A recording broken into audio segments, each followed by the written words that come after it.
Hello, my name is Matthew Robinson, and today for my LCP group project, I'm going to be talking a little bit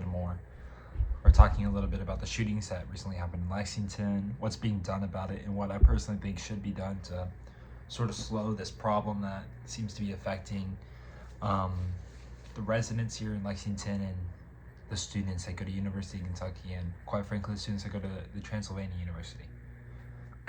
So I'm going to be looking at three different shootings that happened in Lexington recently, all within the last 5 months. One of which happened in August, so before school sort of started. One that happened in September, and then one that happened in November. So to get started, I'm going to be talking a little bit more about the shooting that happened in August.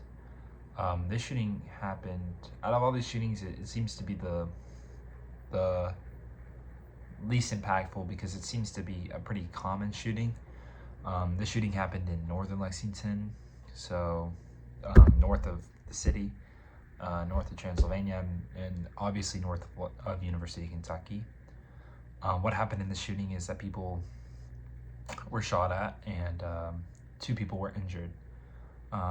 Neither of which suffered like fatal injuries, but they were still shot nonetheless, and had to be hospitalized and treated. And luckily, no one was seriously injured during this, which is, of course, the best outcome when people are shot. What's being done about this is, it sort of seems like honestly nothing. It seems that the police and the Lexington government seem to think that this is just going to happen, and this is just going to be something that they could push aside. Maybe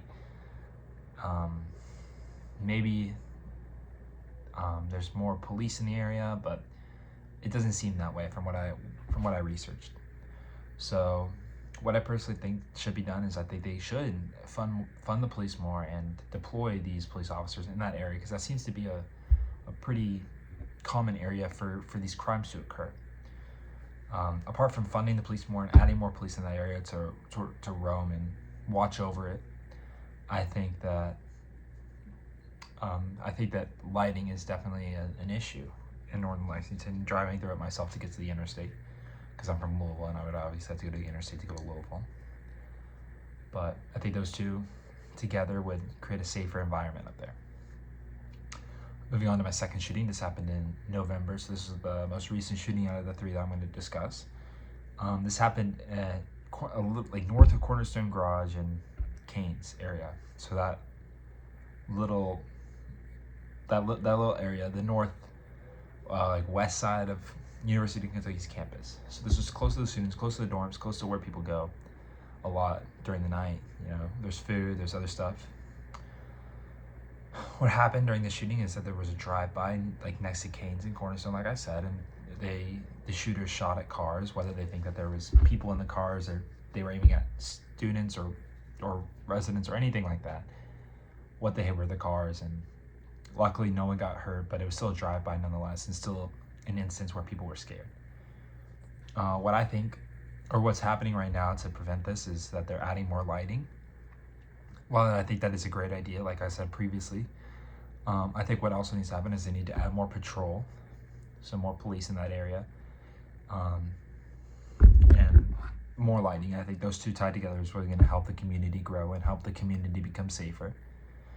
And yeah, so moving on to the last shooting. Now, this shooting was the most serious in my opinion because it actually unfortunately killed someone and left 5 other people injured. This one happened in September, and it was considered a mass shooting in Lexington. Double checking where this was from, it seemed to be in downtown Lexington, in someplace around there, and like I said, it left 1 person dead and 5 people injured.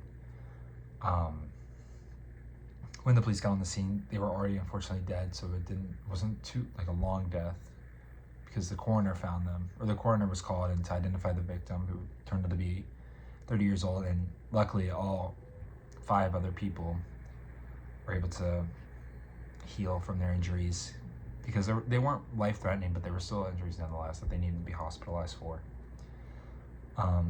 And similarly to the first shooting I mentioned, wasn't any, they didn't find the shooter. So the shooter is still out there, unfortunately, which is pretty scary to think. So what I think personally they should do is I think they should do the same idea that I think giving is, that is to deploy more police where these shootings are happening, because it doesn't seem like there's a lot of shootings like south of the University of Kentucky. It seems to be more northern toward the city, which makes sense. Pretty common with other cities, that crimes happen more in the city.